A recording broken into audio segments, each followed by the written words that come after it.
Amigos, la entrevista de la semana. Nos place recibir en esta a un economista pragmático, conocedor de la realidad del pueblo dominicano, del día a día. Con él vamos a analizar las múltiples variables que es importante conocer, tanto los resultados acumulados de este pasado año 2022, así como las expectativas de 2023 en curso. Nos honra con su visita Antonio Siriaco, decano de la Facultad de Economía de la UAS. Bienvenido, Antonio. Gracias, de nuevo a tu programa. Oscar, siempre por la invitación a tu programa Agropecuaria Siglo XXI, que ya prácticamente es un referente en esa área del sector agropecuario. Sí, Antonio, de entrada y para ponernos en contexto, ayúdanos a entender los resultados del 2022 y la perspectiva que ya hay, ya comenzando ya con un cuatrimestre ya ejecutado desde 2023 en cuanto a proyecciones. Mira que a nivel general. La economía dominicana en el 2022 terminó con un nivel de crecimiento, siempre la palabra mágica, vamos a decir, el crecimiento de la economía. Sí. Es importante que las actividades económicas puedan tener un ritmo de crecimiento de tal forma que los empleos que se generan o las personas que vayan a buscar empleo se puedan absorber a la economía. Entonces la economía terminó con un crecimiento de 4.9. Fue un año donde se generó muchas divisas. Las remesas, por ejemplo, el año pasado fueron 9.800 millones de dólares, algo prácticamente récord, incluso mucho más que las entradas de dólares por turismo, que fueron alrededor de 8.000 millones de dólares, inversión extranjera por encima de los 4.000 millones. Es decir, que hubo una generación de divisas el año anterior cercano a los 39.000 millones de dólares.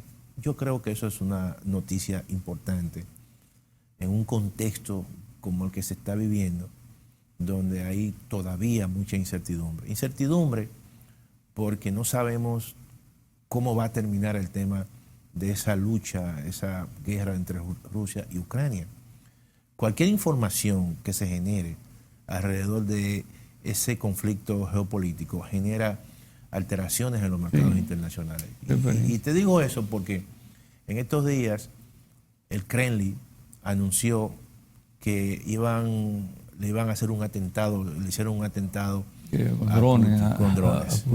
Y sin embargo había otro dron que estaba, parece que, expiando la situación.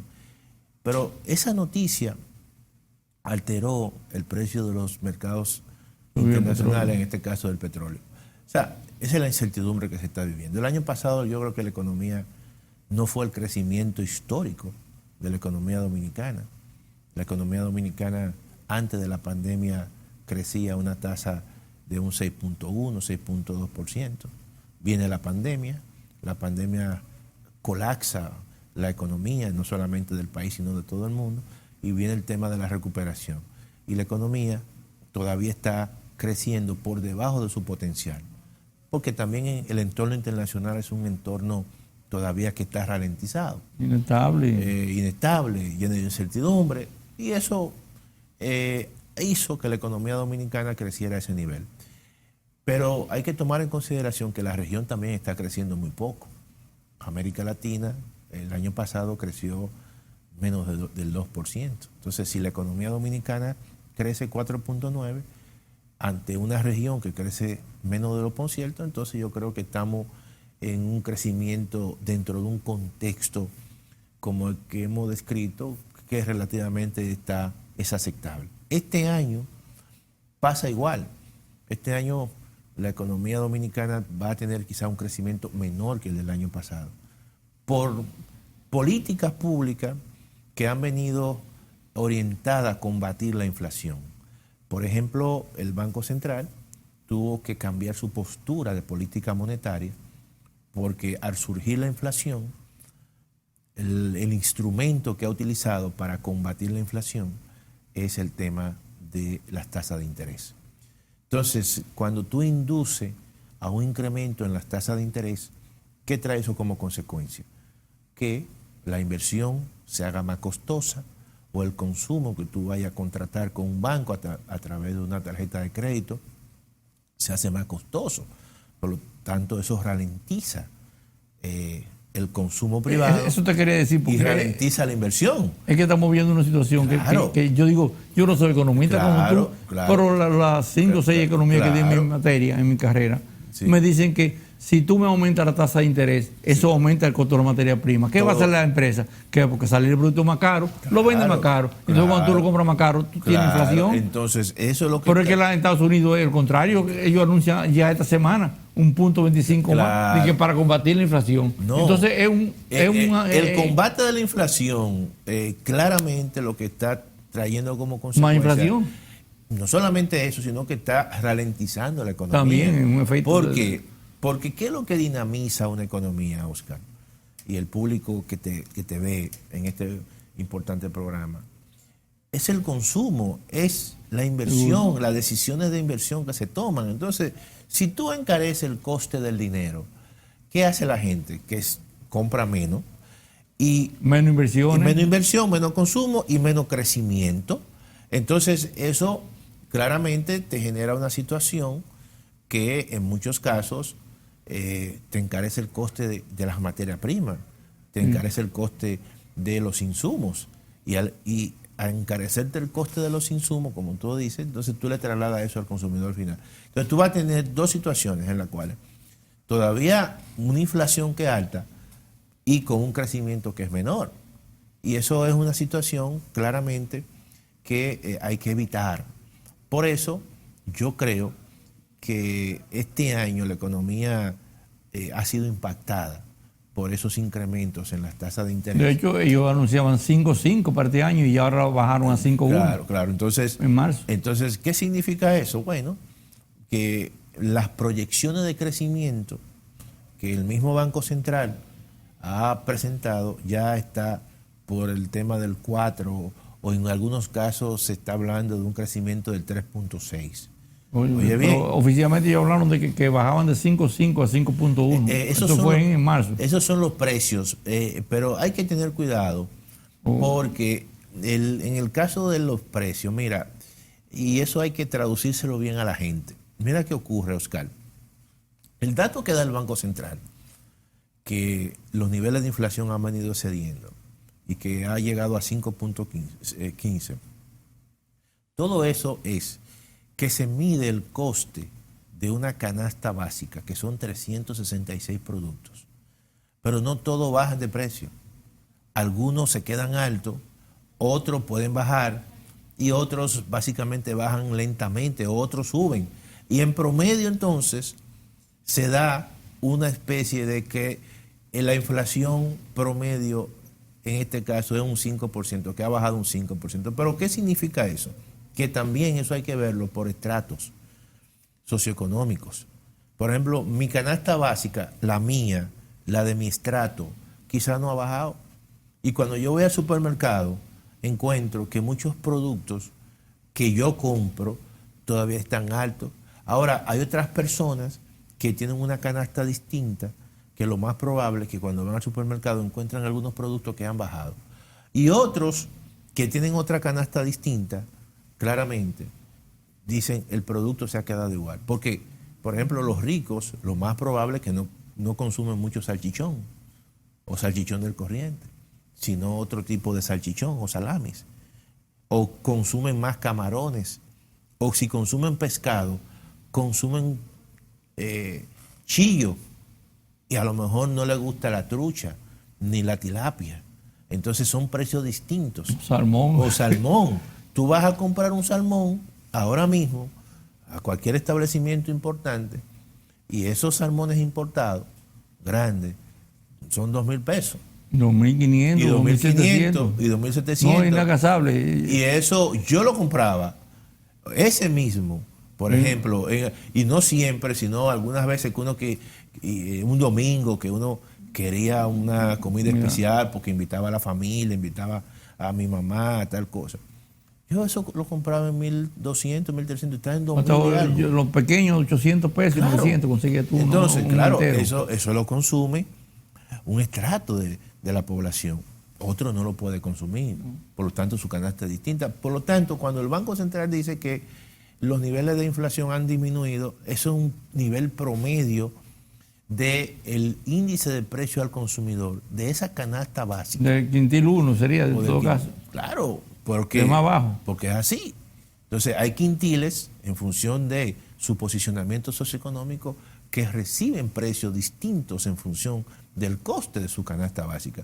Por eso es que la gente es muy cuidadosa y es muy sabia. Y la gente dice, bueno, pero yo no he sentido eso, porque no es su canasta. Y otros dicen, bueno, en algunas cosas ha bajado. Y eso es la complejidad de estos temas económicos, que hay que traducírselo a la gente para que la gente lo pueda entender. Porque la gente de abajo, todo el mundo, Oscar, al final siente que la inflación baja cuando tú vas al supermercado y ese dinerito que tú tienes te alcanza para comprar lo que tú has pensado. Pero cuando tú vas al supermercado y de repente tú dices, yo tradicionalmente compraba esta cantidad de bienes en 4,000 pesos y de repente la factura te hace que son no 4,000 sino 8,000. Tú dices, espérate, la cosa ha subido. Entonces esos son los elementos que uno tiene que tomar en consideración. O sea, hay que traducir eso para que la gente lo entienda. Porque la gente al final lo que piensa es que su dinero no le alcanza. Y entonces puede haber una dicotomía entre lo que dicen los datos y entre lo que la gente o una parte importante de la población realmente está sintiendo o está en estos casos lo está afectando. No, hay una cosa ya relacionada con eso mismo, Sí. Siriaco, que me gustaría que tú nos orientaras. La parte de los resultados netos que hay de la política que hubo en el año pasado del gobierno, Poder Ejecutivo, de liberalizar las importaciones como una medida supuestamente de evitar más incremento en los precios. Pero Mira, se dice que al final de cuentas no tuvo el efecto, que lo que hizo que benefició gente que... Oscar, mira, yo lo que te digo es lo siguiente. Mira, desde mi punto de vista, yo planteé que esa medida debió haber sido acompañada para que se sintieran los efectos de esa medida, de que se les reservara una cuota de importación al Instituto de Estabilización de Precios INESPRE. Sí, pudiera vender a los precios realmente. Para que si INESPRE se hubiese responsabilizado de una parte importante de esos productos que se importaron, eso hubiese presionado hacia la baja muchos productos. Pero Sí, porque si ya hay referente. hay un referente, entonces el Estado en esos momentos tiene que asumir su responsabilidad. Ahora, si tú le dejas eso solamente al sector privado y lo maneja a través de los canales de distribución tradicionales, obviamente que eso no va a surtir sus efectos. Eso es lo que, eso es lo que le va a permitir a un grupo de personas que mejoren su nivel de rentabilidad. Sí. Cuando no es eso lo que se está buscando. Lo que se está buscando es una disminución fuerte de los precios. Por eso yo dije, por ejemplo, el pollo. El pollo fue un producto que tuvo un impacto en términos de los incrementos en los precios. Sí. Y la ponderación que tiene el pollo en la canasta básica es alta. Aquí hay dos productos que si se suben de precio, así, la gente lo siente en términos transversales y los grupos socioeconómicos lo sienten en términos transversales, que es la carne, el 60% de la carne. Claro, pollo y arroz. Y entonces ya después viene la habichuela, vienen otro tipo de carnes, o el huevo, que es un tipo de proteína. Entonces, ¿qué ocurre?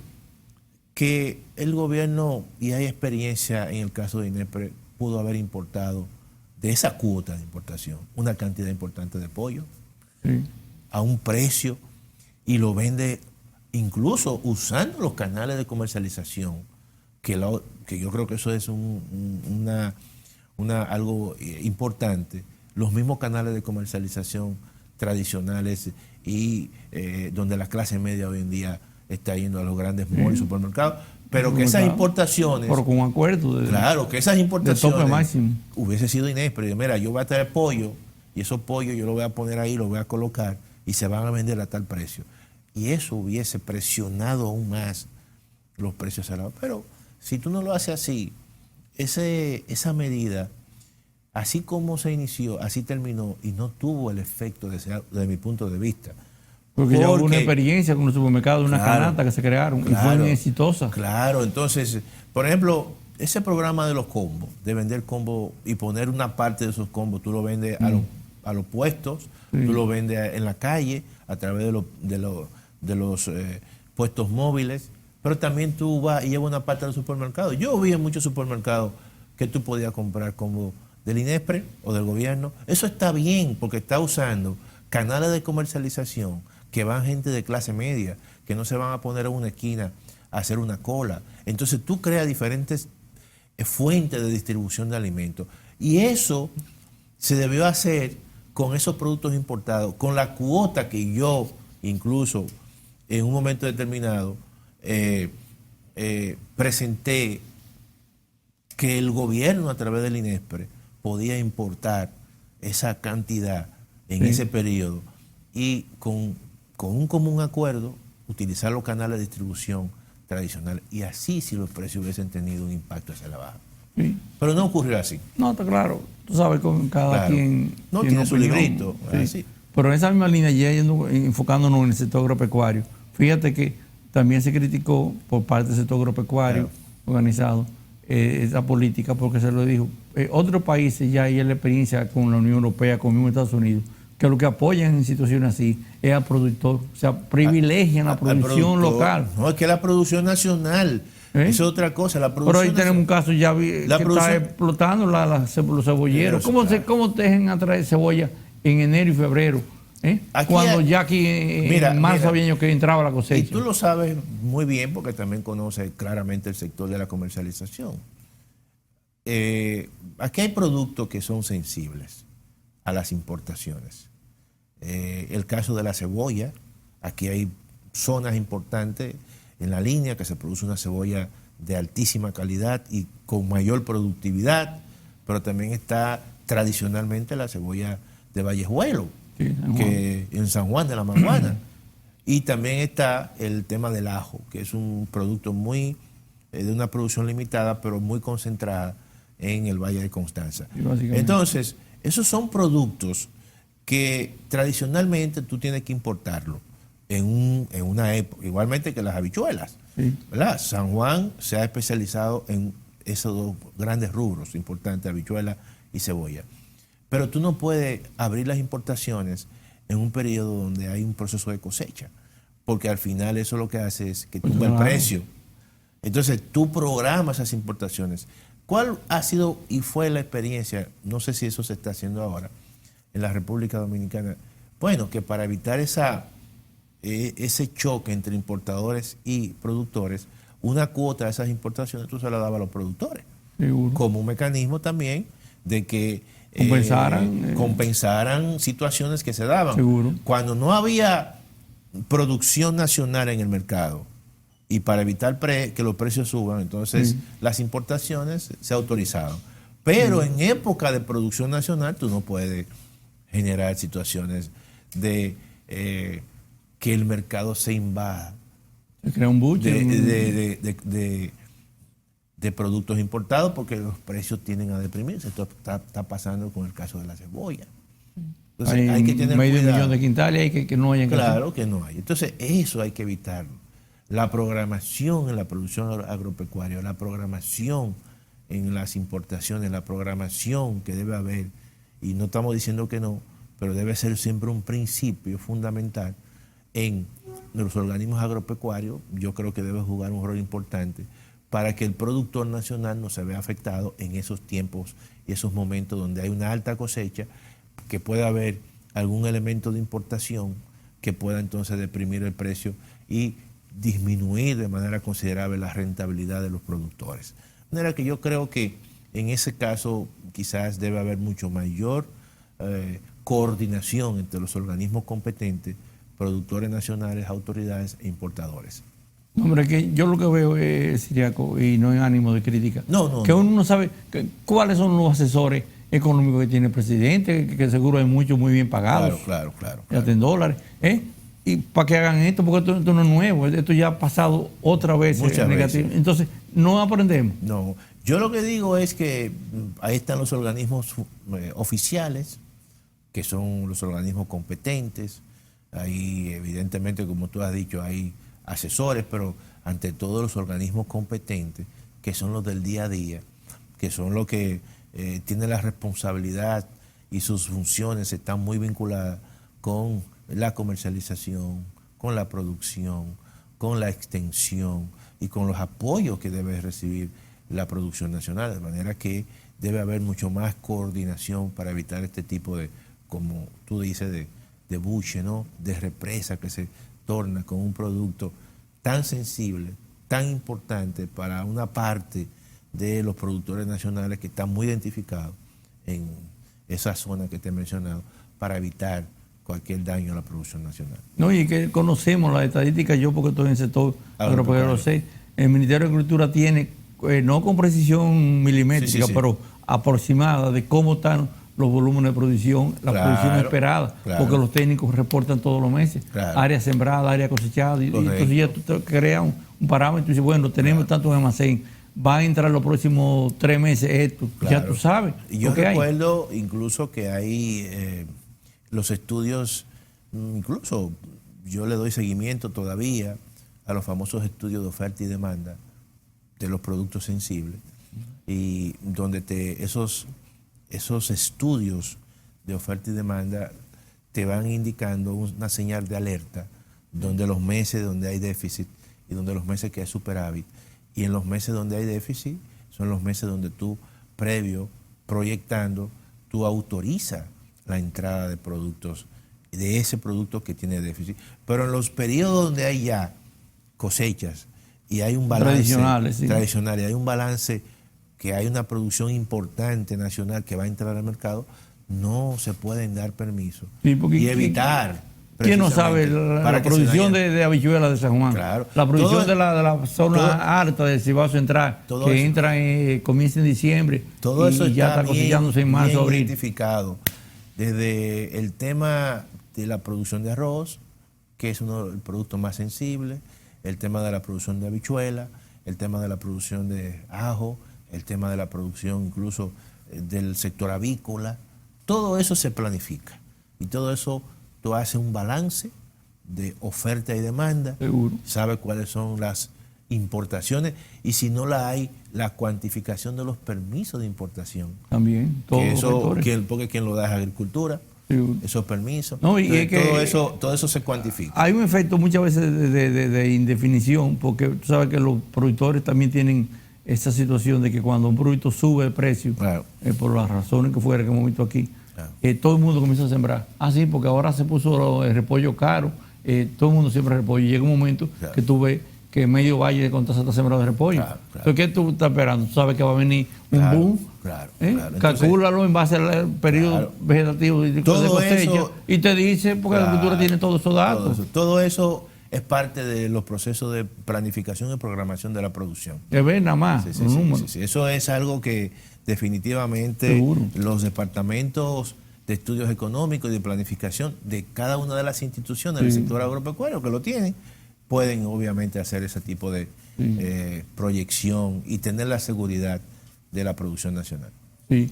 Yéndonos a un tema ya quizás más general, Antonio, la parte de lo que es la recuperación de la economía nacional, en el aspecto de lo que es los puestos de trabajo recuperados ya por pandemia, los niveles de pobreza que mantenemos, absoluta y relativa, y el incremento de los salarios que ya comenzó un proceso a nivel privado, pero el Estado está tímido y no ha querido decir nada. Todos esos elementos, ¿cómo podemos verlo? Oscar, yo creo que después de la pandemia, que tú sabes que la pandemia generó una gran distorsión, la pandemia desapareció del mercado de trabajo más de 1 millón de personas que estaban ocupadas. Antes de la pandemia, aquí había alrededor de 4.7 millones de personas que estaban en el mercado de trabajo, trabajando, ocupando un puesto de trabajo. Y viene la pandemia saca prácticamente 1 millón de gente, los gobiernos crearon un programa de protección social y crearon programas básicamente como si fuesen programas de desempleo, de ayuda, que fue el caso del programa fase 1 y fase 2, tanto para los sectores informales como para los sectores formales. Y posteriormente la economía dominicana, con el tema del plan de vacunación, comenzó a un proceso de recuperación, ¿no? De reapertura de la economía, se fueron recuperando los empleos y ya las últimas informaciones en el 2022, yo creo que se han recuperado todos los empleos que se perdieron en el tema de la pandemia. Claramente, la pandemia trajo cosas nuevas. Por ejemplo, todo es el tema del teletrabajo, que es un elemento nuevo, Sí. ¿no? Lo trajo el Una tema de la variable ya. pandemia, una variable. Pero ya con respecto a los empleos se han venido recuperando. La economía también ha venido en un proceso de crecimiento más lento, Lento, sí. pero claramente con recuperaciones en algunas áreas importantes. Pero yo te quiero decir algo, Oscar. Para los próximos años, la economía dominicana y las proyecciones que hay es que no tenga un crecimiento casi o parecido, vamos a decir, a previo de la pandemia. Porque hasta que no se recupere la economía mundial, esta economía no va a tener tasa de crecimiento de un 6%, 6.1%, ni de 5.5%. Por lo tanto, la economía se está moviendo en una zona de menor crecimiento, Sí. de Ralentización. de básicamente. generación de menos empleo, ¿verdad? Porque para tú generar empleo, mucho empleo, tienes que crecer mucho. Sí. Porque el crecimiento no es más que incremento de las actividades económicas. Se ponen más empresas, las empresas venden más, Ponen más empleados. contratan a más empleados. Entonces, si las empresas venden menos, entonces van a contratar menos empleados. Entonces, eso es un punto que yo creo que hay que ver para los próximos años y hay que acostumbrarse a un mundo de un crecimiento mucho más lento que los crecimientos previos a la pandemia. De manera que eso No, es está un claro. elemento Pero que nosotros- solamente si desde el punto de vista de la geopolítica lo vemos, como China, que fue un Claro, monstruo, un monstruo. que tuvo crecimiento de un 12%. de un 12, ahora está creciendo como sí, mucho un 5. 5, Entonces, y el año pasado no creció un 5, creció, creo que fue como un 3%. Sí. Entonces, todo eso ya tenemos que acostumbrarnos a esa parte. Aquí hay factores, sí. El tema incluso de la misma inflación, que el Banco Central, como te había dicho, ha venido con políticas restrictivas, Sí. aunque ha cedido la inflación, pero a costa de menor crecimiento, como hemos explicado. Entonces eso, hasta que la inflación no llegue a un nivel meta, nosotros no vamos a esperar que las políticas monetarias cambien.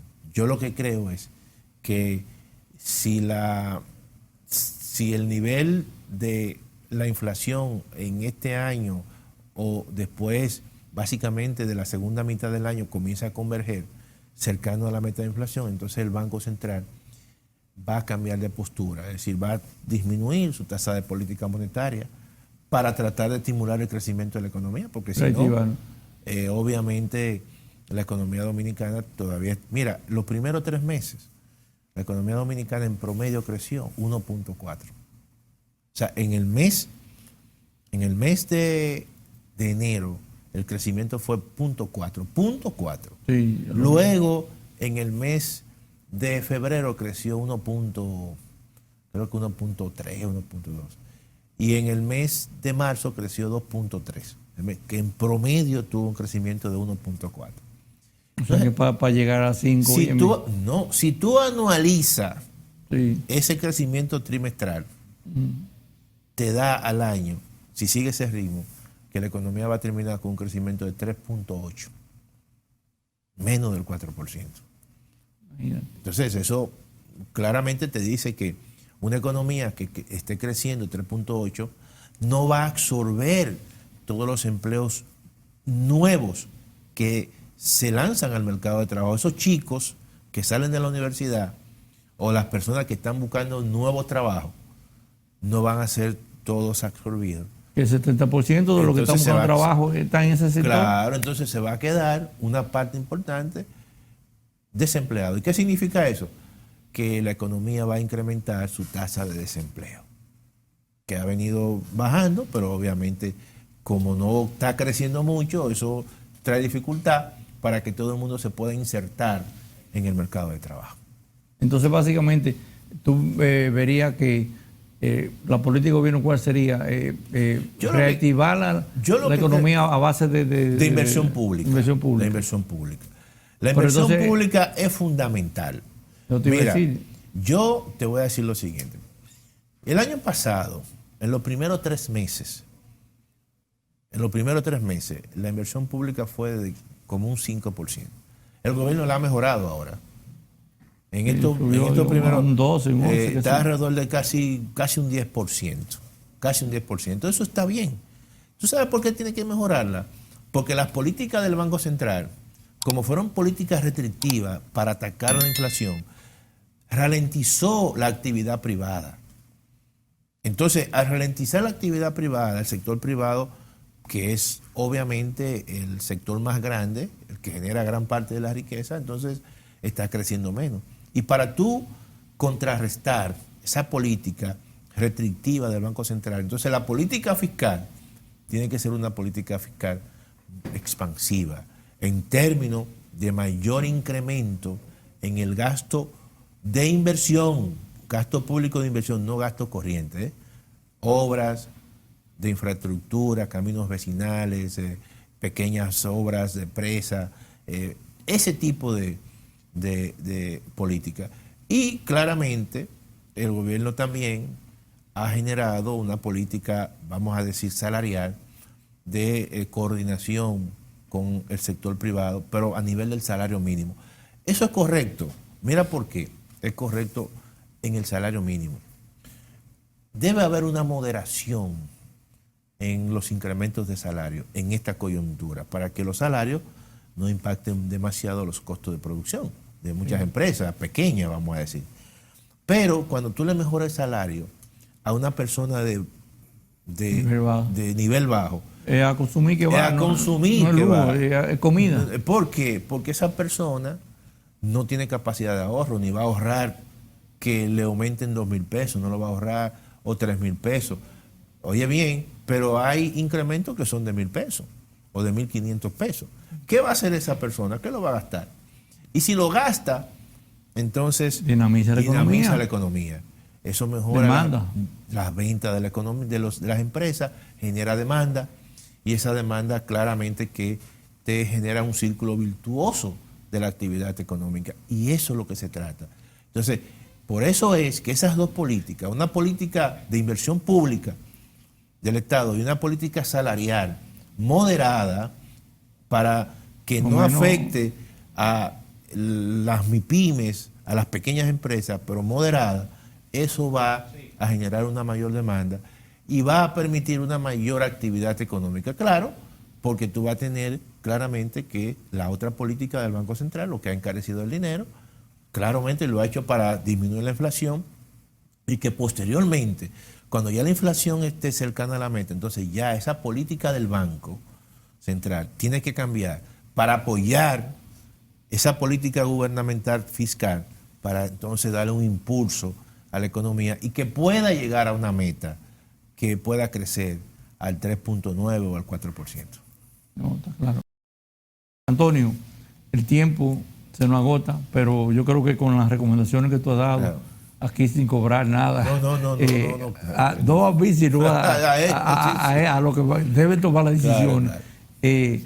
Ojalá se tome en cuenta y sea, todavía que estamos a 2/3 del año, se apliquen en forma claro, intensiva y podamos ver un cambio. Así es, en la actividad económica. Seguro. Sí. Te reiteramos los espacios para cuando necesite cualquier explicación como esta tan importante. No, y gracias a ti siempre que me ha dado espacio aquí en tu programa tan visto. Quedamos pendientes con el anuncio del seminario de Derek Kafka. Sí, un seminario del Derek Kafka que tiene la Facultad de en la próxima semana de la universidad, y lo vamos a anunciar por aquí. Sí, está bien. Estamos todos en esa línea. Amigos, con la entrevista concluimos el programa. Muchas gracias por su atención. Les esperamos el próximo sábado a esta misma hora. Nos vemos.